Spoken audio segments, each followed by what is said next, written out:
The broadcast is now starting. All attendees are in listen-only mode.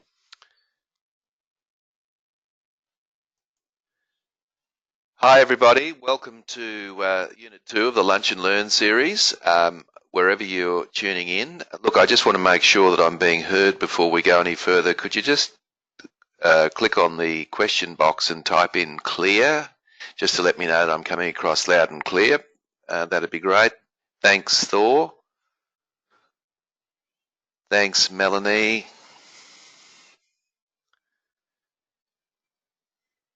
Thanks, June. Thanks, Marsha.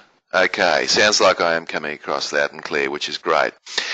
Of course, you'll get a copy of the slides and the recording tomorrow. I'll be sending those out to you as I normally do. And today's pretty much a debrief on the influencing capabilities diagnostic. Now, I know some of you have finished it. I know some of you haven't done it, and you've still got the opportunity to do it. So you might do it in a back to front way. So, for example, you can watch the debrief today and then go off and click on the link that I sent you and complete it online, and then you can print it off. But obviously, if you've done it, it'll make a little bit more sense to you, because you're probably keen to know a little bit about what it means for you as a leader, what sort of areas have I got to work on, and so forth and so on. So it's an important topic, because at the end of the day, all of us are actually in the business of influence. I'm obviously trying to influence you today in certain ways. I mean, you leave here and you'll go off and you'll probably want to influence your team in certain perspectives, and so forth and so on. So it is an important topic, and so that's why we've developed this. Now, one of the reasons I developed the Influencing Capabilities Profile tool is that when I went out and I looked at what was out there in terms of influence, I was surprised to find that there was very little. In fact, at one end of the spectrum was a lot of salesy type stuff, which really wasn't applicable to a lot of what we do as leaders. I mean, it was fine if you're in a retail sort of scenario and selling to the public, but most of us aren't in that sort of realm, and so I found that information not quite as applicable and practical for leadership as it could be. And then at the other end of the scale, it was a little too academic and esoteric, and it didn't seem to have an application in the practical world. So I kind of thought, well, why don't I design my own tool, which is precisely what I've done. And that's where the Influencing Capabilities Profile came from, which I based a book on as well. All right, so let's get underway, and let's have a look at what we're covering. So just so we realise we're on Module 2 or Unit 2.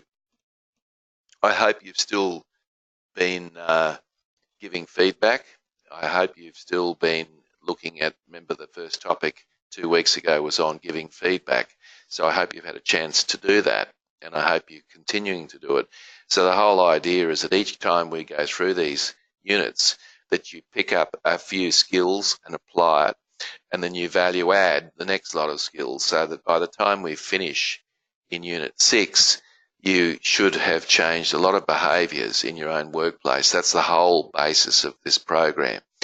And that's why I'm giving you homework, and I'm encouraging you to go off and try some things, do some things differently.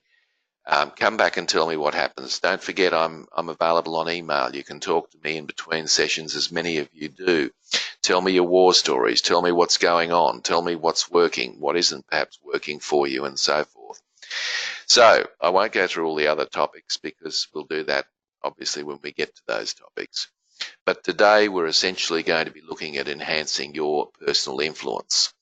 And some people we could all recognise are very influential. They've got this great ability to be able to persuade and convince us of their particular idea or approach.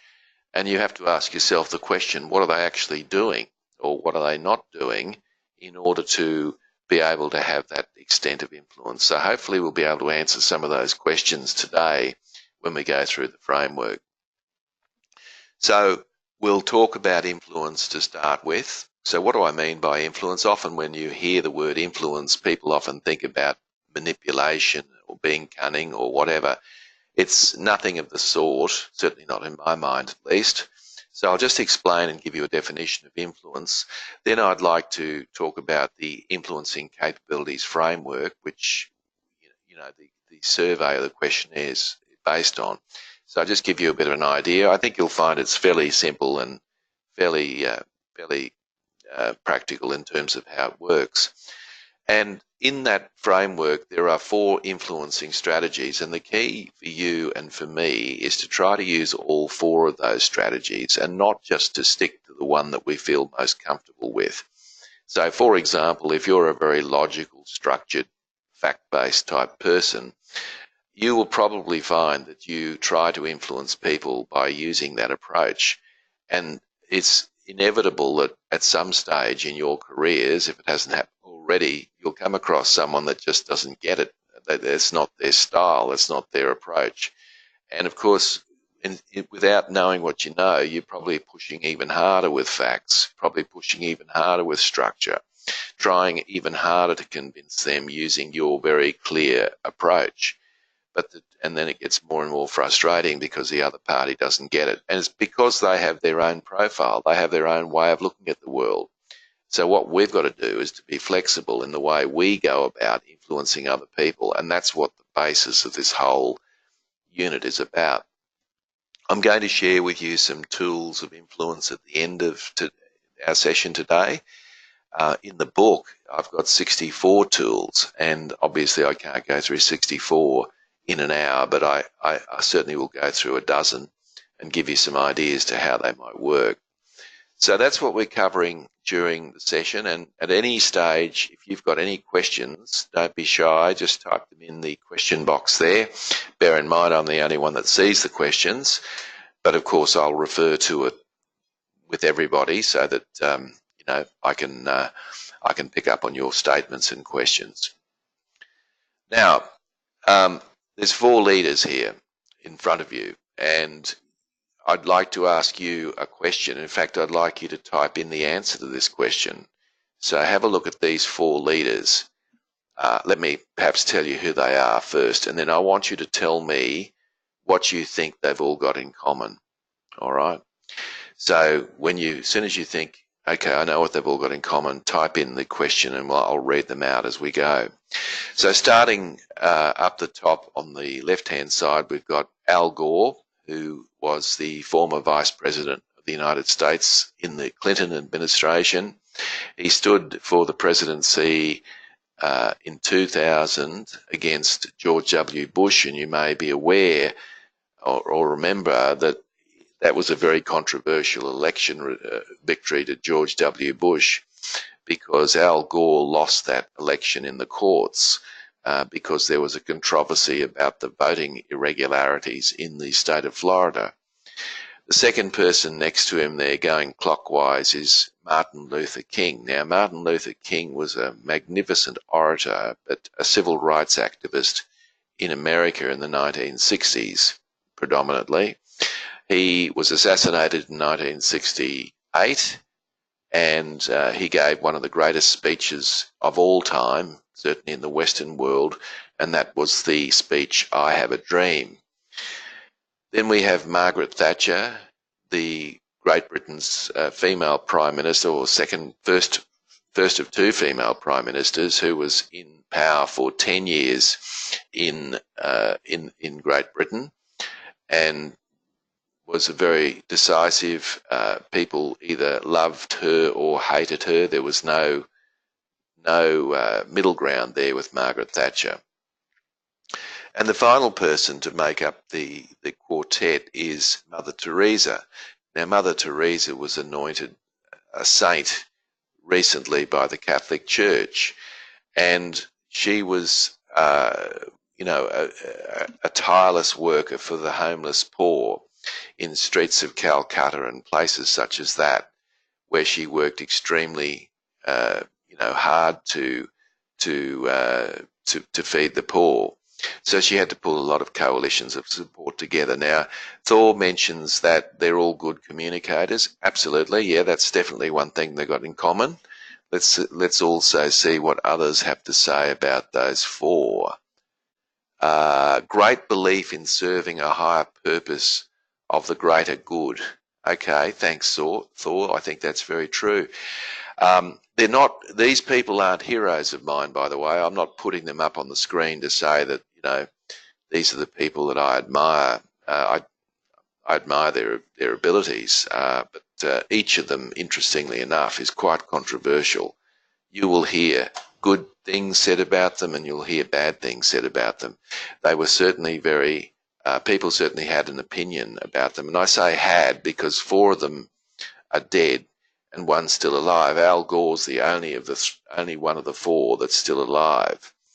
But I think essentially the thing that they've all got in common is that they were hugely influential. They achieved an enormous amount in their life, and in different spheres, of course, and they've been hugely influential. And I've tried to be, politically balanced here. I've got two males and two females. I've got people who are of the right wing versus the left wing of politics, and I've just tried to keep it as balanced as I could. And I, of course, refer to them in my book. So I'm going to refer to them as we go through the session because each of them actually exhibits one of the four strategies of influence extremely well. And one of the things that you may not have picked up in your survey, when you've done your online profile, even if you've done it, you may not be aware of it, there's a little icon up the top that you can click on, and it'll actually show you a video clip of each of these people in action. And it would be worth doing that. Now, I can't do this, unfortunately, on the webinar. The bandwidth isn't big enough, and it doesn't work very well. But I think it's worth having a look at it and just checking out how these four leaders actually communicated with people, and it's very interesting. Right, so to a definition about influence, and this is my definition. Of course, you can pick up any textbook or, journal article or whatever, and you may well get a different definition, but this is my definition. I say that influence is the power to make other people agree with your opinions or get them to do what you want willingly and ethically. What I mean, a couple of things that are important about that. Yes, influence is power, and it's about two things. It's either getting people to do things differently, changing behaviour in other words, or it might be to get them to think differently about something, which incidentally is a harder thing to do than it is to get people to do things differently. Getting people to think differently is hard work, and I'm sure many of you would know that from your own professional backgrounds. But interestingly enough, if you don't change people's thinking, you don't change people's behaviour. So in other words, you've got to start with thinking, because if you just change people's behaviour, they may do it once or twice, but because they haven't changed their thinking, they will recoil back to their old ways. So it's all about changing people's thinking. But anyway, the other key point about the definition is that you're influencing people willingly and ethically. And what I mean by that is that people are aware that you're actually attempting to influence them, and they're okay with that, and they're willing to be influenced even though they know. So there's nothing about being manipulated here. The other thing is ethically, meaning, of course, being transparent about what your motives are. So all of those things are important. So I just want to make it clear that I'm talking about something here that is not about manipulation or being cunning or underhanded. It's really about doing things in an ethical and open way, and really trying to get people to change their thinking or their behaviour. Now, the other thing I'd like to say on this slide when it comes up on your screen, it's a little bit slow by the look of it. Here we go. Oop, gone again. Come back now. Yes, I'd like to say that we, and when I say we, I'm talking about you and me. We are all in the business of influence. Now, that's very important, that we accept the proposition that our job is actually to be a professional influencer. So if you're a leader, and it doesn't matter whether it's the public sector or the private sector, it doesn't matter what you do, whether it's a hierarchical organisation, a paramilitary organisation, the reality is you are in the business of influence, and hierarchies are breaking down now. People don't have the same positional authority that they once had. You only have to look at the flack that police get in the community these days, whereas once upon a time people just do what you told them to do. Teachers can't keep pupils in, after school or lunch anymore. The whole basis of authority is breaking down in the traditional sense. And so what we've got to try and do is replace it with the ability to influence other people. So that's a very important topic, to recognise that if you're a leader, you are a person who is in the business of influencing other people, and that's very important. Type in any questions you have, guys, as we go, because this isn't, I'm keen to hear your comments as well. Now, when you're actually influencing somebody, think about it. There are 3 dimensions that are critically important. There's your preferred style and approach, and that's the reason that I wanted you to do the influencing capabilities profile, is to determine which of the 4 influencing strategies do you prefer to use.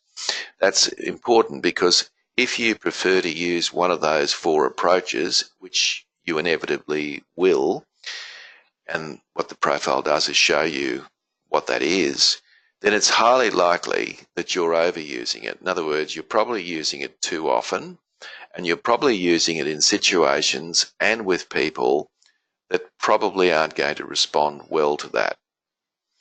Now, the other 2 dimensions is, of course, the other person. Now, if it's if it's your boss, for example, you probably know what influencing strategy they respond to, and if you don't know now, you will shortly, because I'm sure you'll be thinking about it.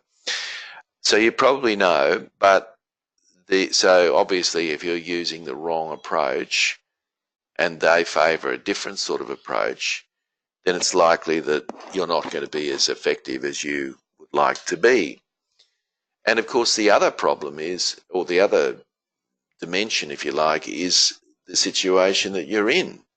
So the context. So obviously if you're in a crisis or an emergency, you don't have a lot of time to collaborate. You've just got to get on and do it. Now, we don't sit there during a situation. None of us do. None of us are brilliant enough to sit there and think, okay, I know my style. I am aware of what I'm dealing with in terms of other people's style, and I know the situation I'm in, and put all that together and work out which of the 4 influencing strategies I should use. That's not practical. However, here's what is practical. When you're placed in a situation where you've got to influence your team and you find that you're not getting anywhere, we've all been there, then don't keep banging on with the same approach. Try something different, and that's really important. In other words, the key learning out of this is to be flexible in the way you deal with situations. And if plan A doesn't work, try plan B or C or D, and you'll find you'll get much better results by being flexible. And that's the key message out of today. Now, what you're seeing on your screen right now is the framework. So this is what the framework looks like, and as you can see, it's pretty straightforward. It's a typical 2x2 matrix, and what you can see up the top there is a push and a pull style. Now, I'll give you a couple of definitions of what push and pull refer to. The push style, as you can see from the graphic that I've just put up, is very much around the driving and the proposing and the conveying of information. It's pretty much one way, hence the word push. I don't mean aggressive either, I just mean it's got those characteristics. Whereas the other style is the pull style, which is more the enabling, encouraging, seeking information and building on it type approach. Now, one of the things that's interesting in your profile when you complete it online, if you haven't already, is that you will get a score around push and a score around pull. And that'll give you an indication of whether your natural style is to push or pull. And you'll find that many of you have got even scores. And in fact, that's not a bad thing. The more even your scores, the better, because that means that you're probably quite capable to be able to shift from a push to a pull style, or from a pull to a push style, depending, of course, on the circumstances and the people you're trying to influence. Now, the other aspect that's interesting is over on the left-hand side. You've got a logical approach or an emotional approach. Now, again, your profile will show you where you favour logical facts, figures. Let me put up a little graphic that might help you understand that. There we are on the right-hand side. I've just got a graphic up there that's coming up on your screen now, and you'll see that the logical approach is more about facts and evidence and being rational and structured and all that kind of thing, whereas the emotional approach is more around values and beliefs and feelings and so forth. Now, so again, it would be advantageous for you to have a fairly even score there, because what that's suggesting is that you can fluctuate from a logical to an emotional approach depending on the situation. But I find from my experience, having done hundreds of these profiles, that it's more than likely you will favour one over the other, because they're quite different, the logical and the emotional. So therefore, we have 4 influencing strategies. We have investigation, which is a push logical style and approach. We have motivation, which is a push emotional style and approach. We have calculation, which is a pull logical approach. And we have collaboration, which is a pull emotional approach. So what I'm going to do now is spend a little bit of time talking about each of those. And while I'm doing that, I want you to have a think about your own profile and think about which you favour, and whether in fact it's true that you perhaps are using it maybe a little bit too much. Now, the profile also shows you 16 capabilities that are underpinning each of these 4 strategies. So you can see that there are, for example, in investigation, you've got gathering evidence, you've got countering arguments, you've got asserting ideas, you've got generating ideas. So all of those 4 capabilities underpin the strategy of investigation. Now, this isn't my profile, by the way, if you're wondering, but it is somebody's. And if you look at the profile there, what I'm really looking for is the percentages in the capabilities. So, for example, and more importantly, what I'm looking for is the lower scores. Now, you might say, well, what's the lower score? Well, remember, you're marking this. So if you've been harsh on yourself, then your scores will obviously be lower. And if you've been pretty easy on yourself, the scores will be higher. But if I was working with this person, and I have, by the way, if I was working with this person, I'd be suggesting that they probably need to look for opportunities to offer concessions wherever that's possible.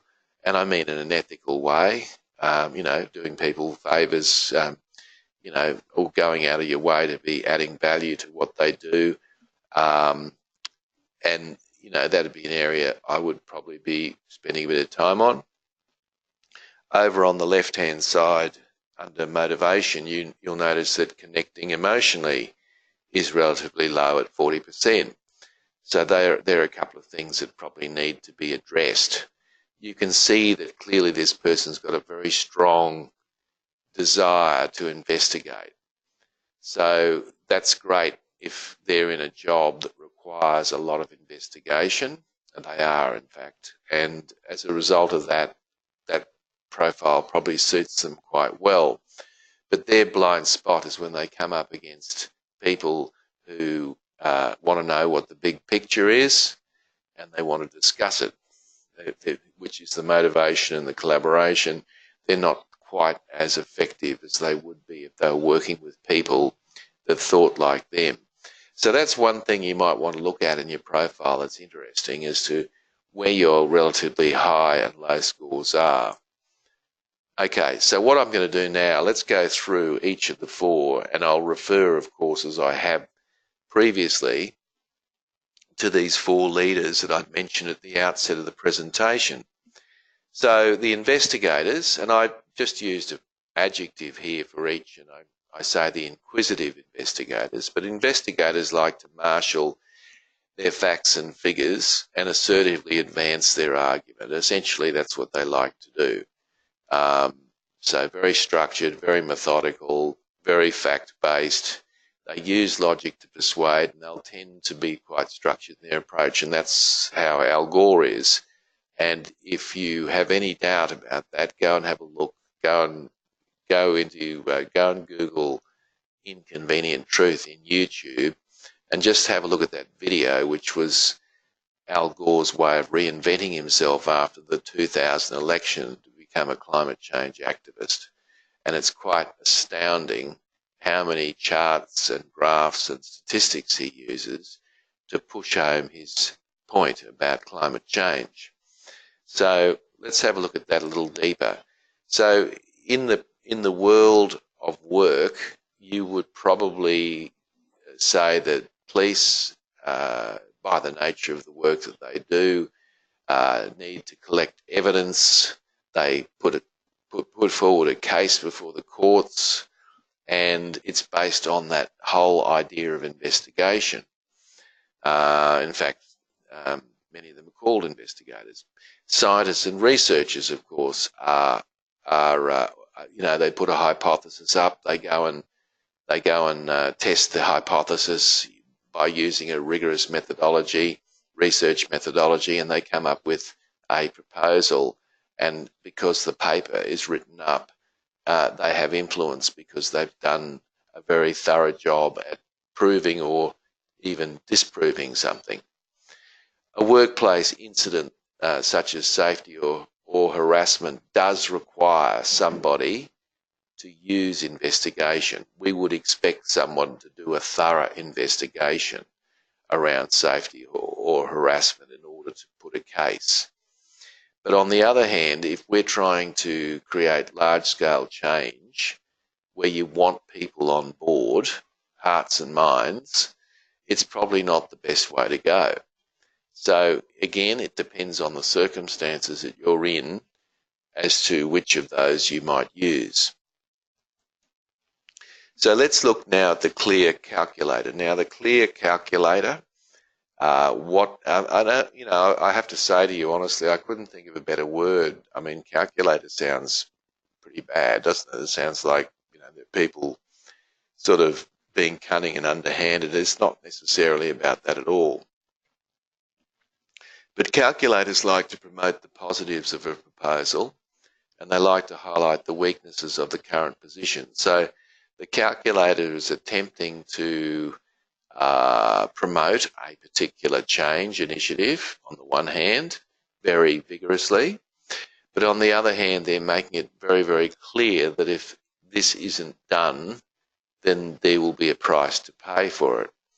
So, for example, I walked past Harvey Norman's the other day, and there was a sign on the door saying 40% off all laptops. Now, I wasn't planning to go into Harvey Norman's, but I thought, well, I'll go in and have a bit of a look because that's a significant discount. But the moment I walked into the store, there was another sign behind the door saying, must purchase before the close of business this evening to get your discount. So a classic retail strategy there was to use calculation. They were talking up the benefits, i.e. 40% off, but they were also pointing out that if you didn't purchase by the close of business today, you wouldn't get your 40%. So it was a pretty smart sort of way of influencing me to go into the store. I didn't buy a laptop, but I probably should have at the time, but I wasn't planning to, and that's the important thing. So people often know where they stand with calculators. Calculators are usually very clear about the key performance indicators and so forth in the workplace. They're very good on following through on due process and will remind people about what due process is. I'm sure you've got some people like that you work with. they're generally pretty good at debating as well, because they're very good at prosecuting their case and dismantling the opposition's case. And Margaret Thatcher, of course, was an ideal, she was an exemplar around somebody who used calculation as an influencing strategy in her career to great effect. So that would be one of the leaders that I would suggest. And of course, when she died a few years ago, people were either very sad or were dancing on her grave. I mean, people had very strong views about Margaret Thatcher one way or the other. And that's normally how they think about calculators. They usually have very strong views about calculators because you kind of know where the line in the sand is with them. Let's move on to the look, as I said before, who uses this? Salespeople, as I mentioned, financial advisors. This is the best deal going, and you need to get in on the ground floor is their mantra often, and that's a calculation strategy. Animal trainers tend to have a box of treats in one hand and a whip in the other, and they'll tend to use those two things to get their animals to be doing certain feats in the circus. Teachers, if you think about a teacher that you had a high degree of respect for at school, I'll guarantee that they probably used calculation. In other words, you knew exactly where the line in the sand was, and you dare not cross that line. And that's exactly how the teachers probably won your respect, I would imagine. So any new change in the workplace that will actually impact on your people significantly, then that would be where I would use calculation. So you need to articulate to your people, how is this new system, process, procedure that we're implementing, how's it going to impact on the work that people do? And, and also, if we don't do this, what might be the pitfalls or the downfalls of not doing it? So, you're having two bites of the cherry here, pros and cons. But where the situation's very vague and people want to know the facts, it's no point in talking up the positives and the negatives, because people are just wanting to know what's going on. So, for example, if there's a new market for a product that's been created, people want to be in on the facts around that before they kind of get to understand what it means for them in terms of the work that they do. Okay, so moving right along, and the first two that I shared with you were strategies around logic. Okay, so that was what they had in common. Now, the two remaining strategies that I'm sharing with you are based on emotion rather than logic. So the first one there is the mindful motivator. Now, mindful motivators tend to be able to paint a picture. They're blue sky thinkers, visionaries, if you like. So they're able to paint a very clear picture of where the end result is. And they can usually do that with words or stories, and they can usually make that quite compelling and vivid. And Martin Luther King did exactly that in his speech, I Have a Dream. I think he gave that speech in about 1965. And what he was doing was, what he did do was move a nation, if not a generation, and created this enormous awareness of the need to take civil rights seriously in America. Many people would argue, well, that's still not being taken as seriously as it could be, but the fact of the matter is, Martin Luther King was one of the catalysts to create that. So it was a great speech, and it's well worth going onto YouTube and just looking at it.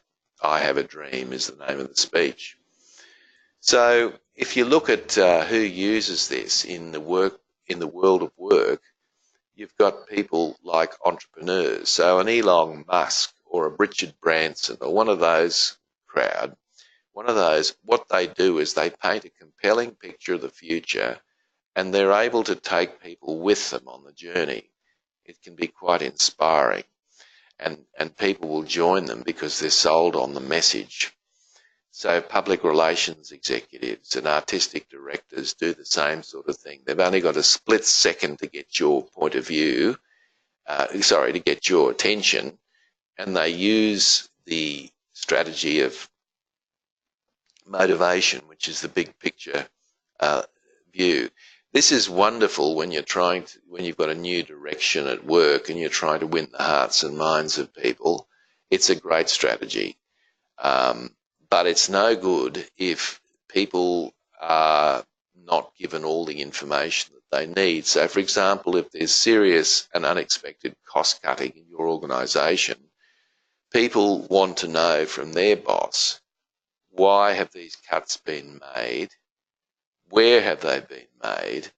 And how will those cuts impact on me? They want to know that. Now, that's more investigation rather than anything else. So we want the answers to those questions before we start talking about the bigger picture. So again, if you use any of these in the wrong place at the wrong time with the wrong people, you'll get a less than satisfactory answer. But the good news is when you notice that, the key for you then is to change tack. Any observations, comments, guys? By all means, happy to hear those if there are.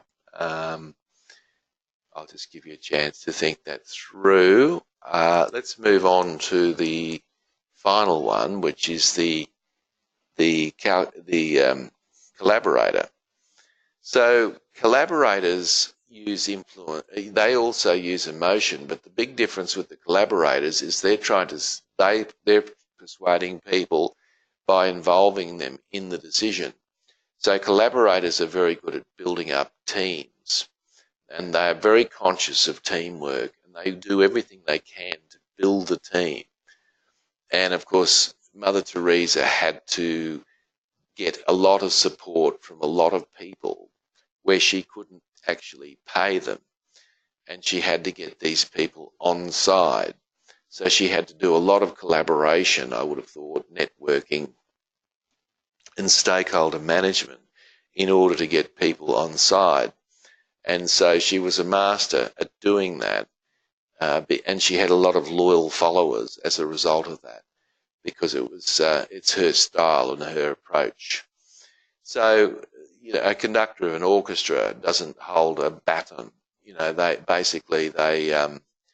They create an ensemble from the musicians that are in the room. Funeral directors, no one wants to be there, so they've got to bring the whole show together, and choreographers. Just got a question here from Mark. Hi, Tim. If we are aware of our preference for leadership style, does this give me the opportunity to select who I like to work with for a more rounded approach? Yeah, great question, Mark. Look, if you've got the luxury of being able to select the people you work with, good for you. But, and just let's get to that. The temptation is, of course, to work with people who think like you. Not a good idea. I mean, you'll get on with them like a house on fire, but the reality is, you want people who don't think like you. You want people that are going to drive you up the tree. For example, investigators and collaborators probably could potentially make an excellent duo because they're so opposite. Or calculators and motivators, even though they may at times drive themselves up the wall, both will benefit from a completely opposite perspective. So, Mark, if you've got that capacity, then yeah, sure. The whole idea is to surround yourself with people that don't think like you is a very good starting point, absolutely. So where would you use collaboration? Well, if you've got a team with very strong views, let's say you've got a shift or a team and there's a number of people that have a very strong view, maybe a couple of factions even, and the other faction's got a very strong view the other way, then the best thing you can do is bring the team together and then actually get the team themselves in a respectful way to share with the the rest of the team their view of the world. You know, what's their perspective?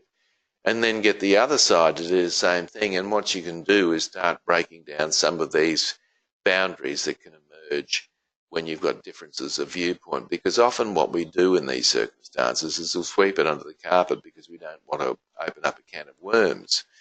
But I think by doing it in a respectful, controlled way, in other words, a collaborative way, you can actually break down some of those boundaries and the detrimental impacts of those contrary points of view for each other. So that works really well. But if people want to know the logic of something, you know, you're introducing a new system or it's been imposed upon you from above, it's no good sitting around saying we're going to make this work before you give everyone the facts. They want to know why there's going to be a new customer relationship management system, what impact it's going to have on my work, and so forth. They want to know that stuff. So that's the place to go and look and to talk to people about that. All right, so your profile is very useful in the sense that it gives you a lot of information in a short space of time, and the key for you then is to start applying that information and working on the areas where you have relative low scores, and make sure that these high scores here don't you don't dominate those high scores too much. In other words, they don't sort of dominate your communication style with the people you lead. That's essentially what it's about. Because if you don't do that, you're going to get yourself in a situation where you're going to be less effective than you would be otherwise. So here are some tools to finish up, and by all means jump in if any of you used any of these or you'd like some more information. But I'm just going to go through these fairly quickly because I've got so many to go through. But what I've done is I've put them around the different strategies. So with investigation, third-party endorsement is a very powerful strategy. What third-party endorsement means is find someone who's got a high degree of credibility, who perhaps has walked the talk and done what you're proposing to do with your team, and either ask them to address your meeting or quote them and just sort of, you know, point out what they say about such and such. It's a bit like the book, you know, when an author, when I sell a book, when I sell one of my books, on the back cover, I usually have a third-party endorsement. Some guru or somebody that's been very successful has written some nice things about my book. That can tend to influence other people to buy the book for the simple reason that, you know, they have a high degree of credibility. Structured interviews, of course, when we interview people, we ask people that we interview the same questions. And the reason why we do that is so that whoever we select at the end of the interview process, we can sort of influence the credibility of the decision-making process by pointing out that everyone was given the same opportunity to answer a set of questions, and that it just happened that this person came out top. So it's one of those ways to be able to show you've got a rigorous process. Any surveys, and we're all surveyed out, we've got surveys, I'm sure when you go to your inbox after this presentation, you'll have a request for a survey. It's quite amazing, and of course I asked you to do another one on yourself. But surveys are credible because when people get the results, assuming the methodology is done properly and so forth, they can be highly influential because people will tend to listen to the results knowing full well that you've captured some interesting information by consulting a range of people. Process mapping, of course, and you know, many of your workplaces would be more familiar with this than I am, and that's where you map out a process and you look at your key points at different stages in the process and you make decisions based on that. Now, if you did this with your team, then you're actually combining collaboration and investigation, and that's great. I mean, whenever you can combine a couple of these strategies together, they make it even more compelling.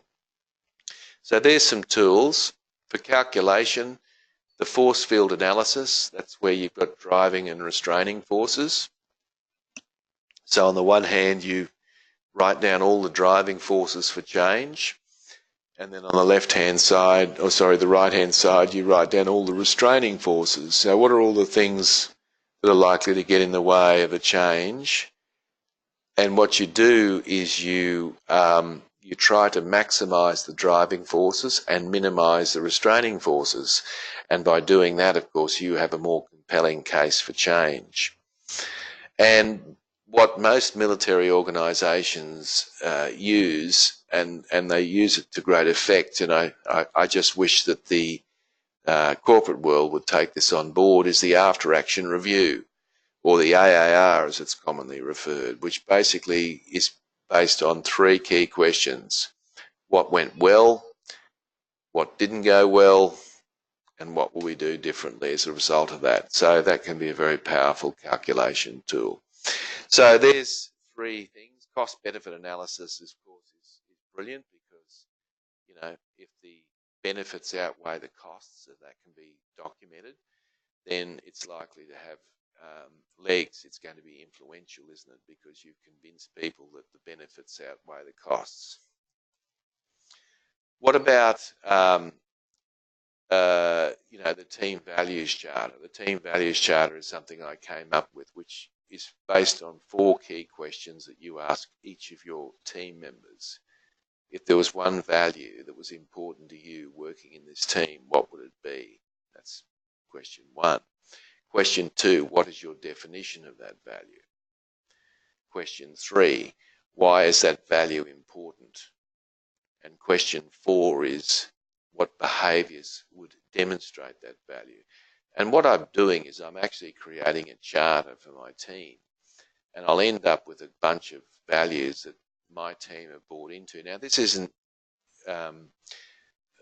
to replace corporate values or anything like that. These are values where these are how each of your team members will commit to working with each other. So it creates a little bit of a esprit de corps, a little bit of a kind of a psychological boundary around your team, which becomes very important. Storytelling. Many of you are just talented storytellers and you don't know it. Tell people a story. You don't have to be a Martin Luther King, but just give them a little bit of a story about perhaps where you made a mistake in the past and you'd learned something from it. So if you can bring a degree of humility into it, it'll also be very, very beneficial. And why not start your meetings with good news stories? I just don't get why we've got to go straight for the negatives every time we have a team meeting. How about we go around the table and ask people, good news story, quick, or win for the week, if that might sound better for some of your industries. And then you start on an upward spiral of positivity, and then later on you're going to talk about all the negatives anyway, so it becomes far better to do things that way. And finally, if I can just talk about collaboration, do what Stephen Covey talked about in the 7 Habits of Highly Effective People, and that is begin with the end in mind. So you start by saying to your team that I'd like to get this result out of our conversation, team discussion. So you mention what it is. In other words, it might be a resolution to go a certain way, or that I want everyone to agree with a certain course of action. And then you allow people to pursue that over, say, the next hour. And your job is to just keep everyone on track and remind them of what the end result is that you're aiming for. Giving feedback is a 2-way process, and that is that you should be asking them for their feedback before you give your feedback. And paraphrasing and active listening as well. Paraphrasing and listening actively to other people is probably the classic collaboration tool of all. So there's some simple practical things that you can apply in your own workplace. But like all things, I'm giving you homework, and if you've got any questions or comments and observations, now's your chance to type them in. But yes, homework, and the homework is simply that I would like you, 1, to complete the profile if you haven't already done so, but if you have done the profile, that I'd like you to start applying one of the tools that you've learnt today. So get into it. it might be just win for the week. Just start with that. Do whatever. Just try something different. Be bold. Be brave. Give it a crack. You'll be surprised at how effective it can be, some of these things. But you've got to be bold enough to try it. And just because your boss doesn't do it or other people don't, doesn't mean it shouldn't be done. Be a pioneer. Go out of your way. Try something different. Experiment. It's the only way that any of us can learn is through the process of trial and error. So give it a shot, because you'd be surprised at how effective those tools can be. So any questions, guys, before we wrap up? There's been some really great contributions today, and now you can see what those 4 leaders have got in common, can't you? And that is, of course, that they are not only great communicators, as Thor said, but also great influencers as well. Right, so that pretty much brings us to the end, and so we've got another 3 sessions in the series to complete. So I'll be back with you in a fortnight.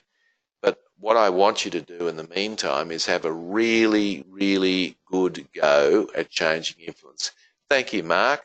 Great session. Thanks, Tim. Thanks, Mark. I really appreciate that feedback. Thank you. So just give it a really good red-hot go to try a different form of influence. You'll be surprised at how effective it is. So thank you, guys. Have a fantastic weekend. I'm sure you will. And I wish you all the best for the weekend, and look forward to hearing the war stories. Thanks, guys, and see you later. Bye.